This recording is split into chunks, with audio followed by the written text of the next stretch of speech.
तो दोस्तों आइए शुरुआत करते हैं हाई स्कूल के सबसे अच्छे टॉपिक जिसका नाम है इंट्रोडक्शन ऑफ ट्रिग्नोमेट्री।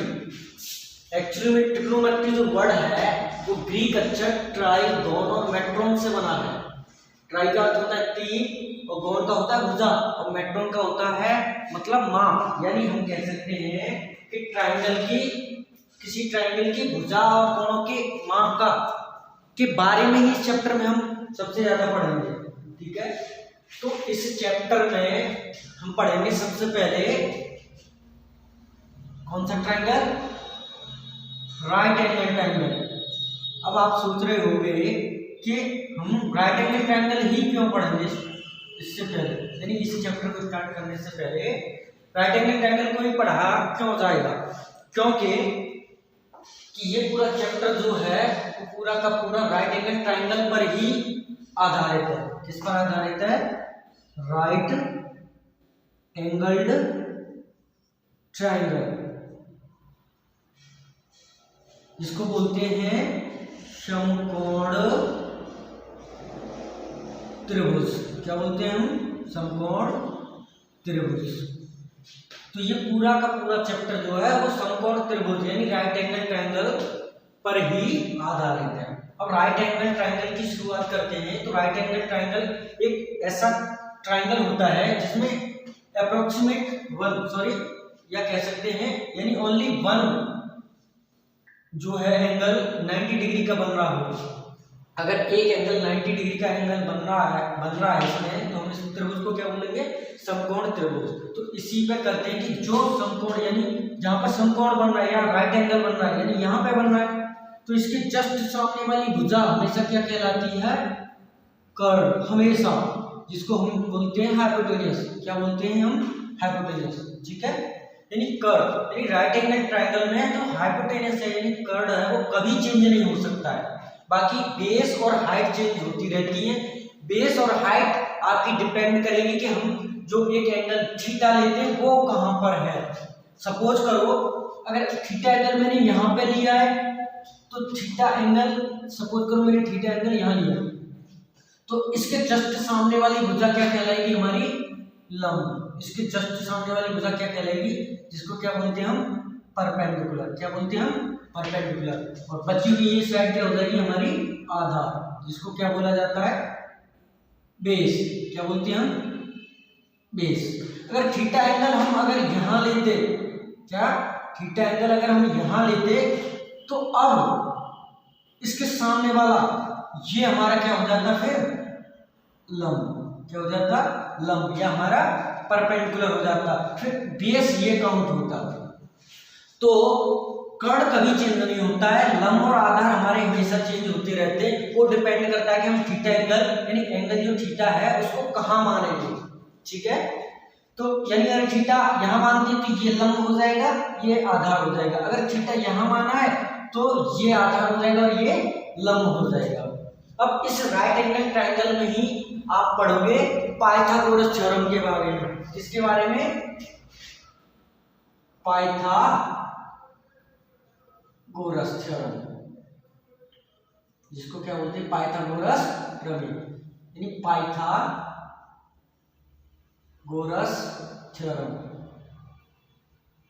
यानी पाइथागोरस थ्योरम क्या कहलाती है कि किसी राइट एंगल ट्राइंगल में जो कर्ण का वर्ग होता है यानी हमारा जो कर्ण यानी हाइपोटेन्यूस का जो वर्ग होता है वो किसके बराबर होता है?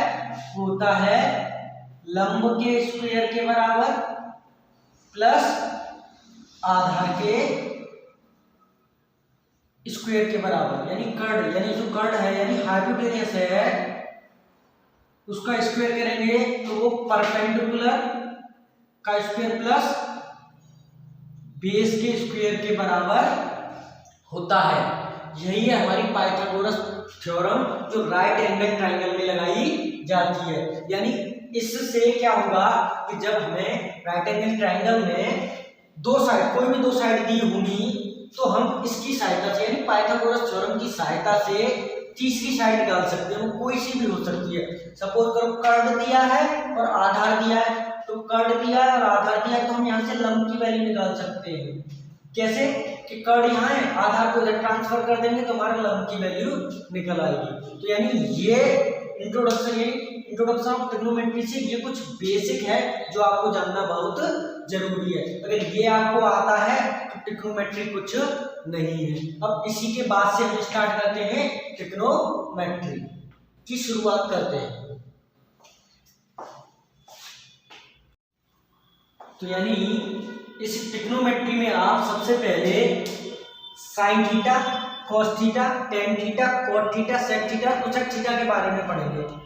तो आप सोच रहे होंगे कि sine theta, cos theta, tan theta, cot theta, sec theta, cosec theta यानी आप इन 6 चीजों के बारे में ही इस पूरे चैप्टर में पढ़ा जाएगा। अब आप सोच रहे हो कि ये 6 ही क्यों चीजें ली गई हैं, 7 या 5 या 4 चीजें क्यों नहीं ली गई? तो उसके लिए आप समझो, देखो ये क्या है, मैंने क्या बताया था कि ये पूरा का पूरा चैप्टर जो है राइट एंगल ट्रायंगल पे आधारित है। यानी ए बी, बी सी और सी ए, यानी आप कह सकते हैं इसकी 3 साइड है। यानी कौन कौन सी साइड है आपकी?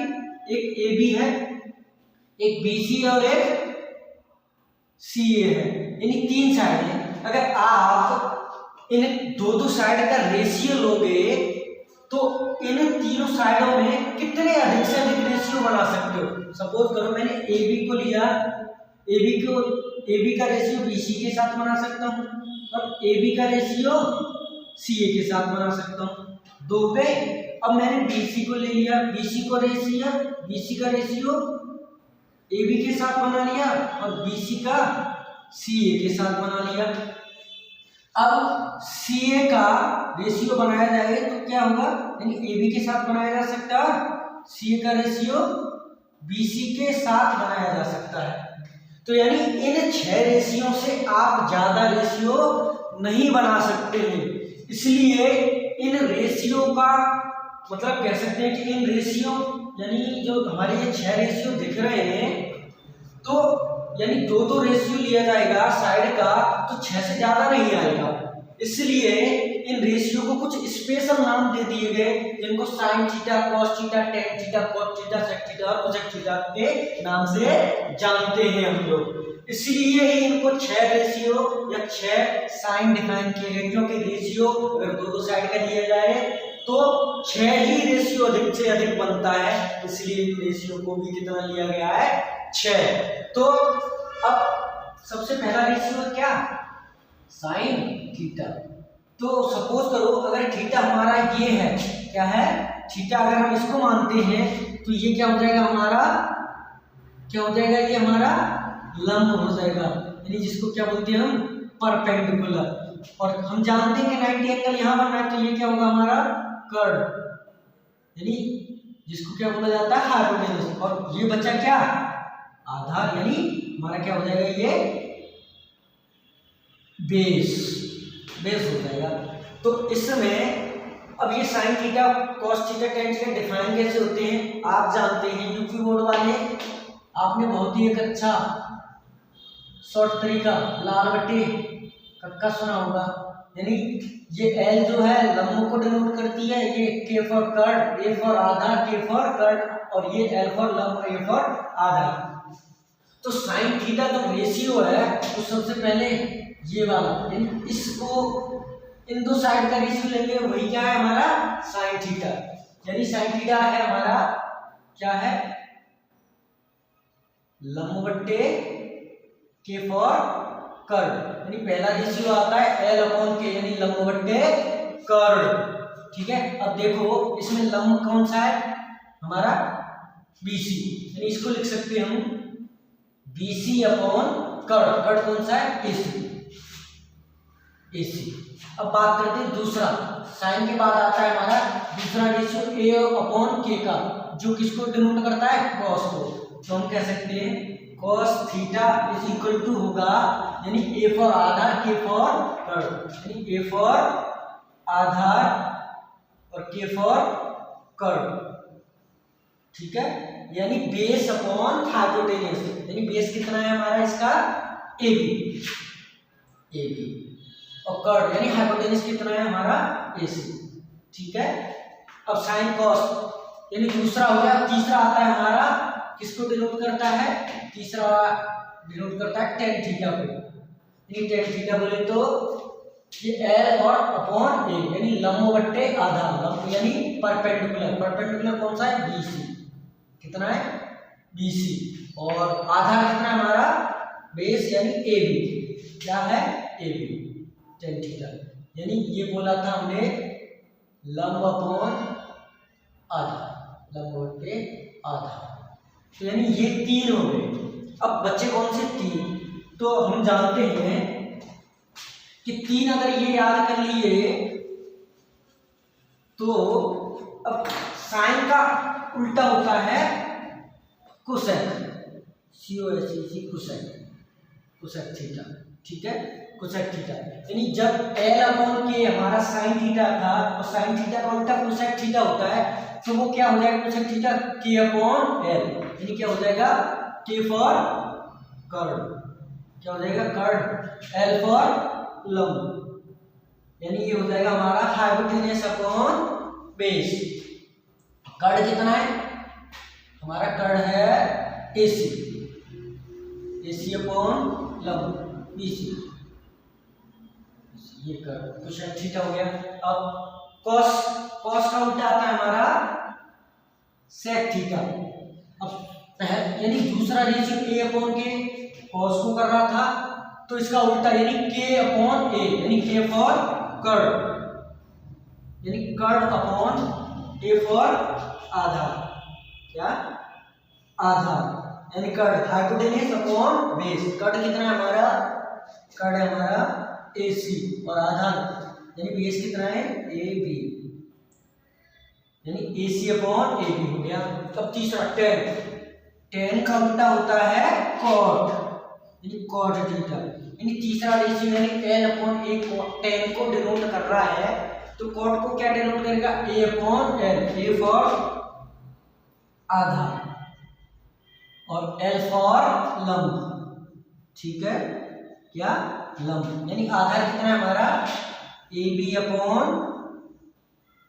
और लंब BC, यानी इस तरीके से ये कुछ नॉर्मल फॉर्मूले जहां से ट्रिग्नोमेट्री की स्टार्ट, यानी कह सकते हैं ट्रिग्नोमेट्री स्टार्ट की जा सकती है, यानी हमें मेन चीजें क्या है ये चीजें याद रखनी है, यानी साइन थीटा किसके बराबर होता है लंब अपॉन कर्व, यानी लंब यानी परपेंडिकुलर अपॉन हाइपोटेन्यूस कह सकते हैं, cos थीटा होता है आधार अपॉन कर्व, और ऐसे ही कोसेक थीटा होता है कर्व अपॉन लंब, सेक थीटा होता है कर्व अपॉन आधार, टेन थीटा हो जाता है हमारा लंब बट्टे आधार और cot थीटा हो जाता है AB अपॉन BC यानी आधार बट्टे लंब।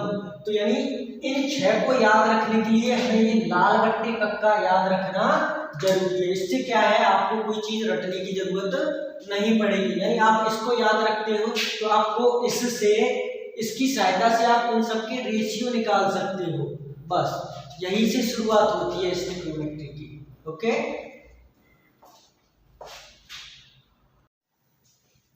यानी आपने अब 6 जनरल फॉर्मूले पढ़ लिए हैं, उसके बाद इन फॉर्मूलों में आपस में क्या रिलेशन है, जैसा कि मैंने बताया था कि साइन थीटा का क्या उल्टा होता है 1/cos थीटा, यानी साइन थीटा बराबर होता है 1/cos थीटा के, तो यहां से cos थीटा क्या हो जाएगा 1/sin थीटा, यानी ये दो फॉर्मूले बन गए यहीं से।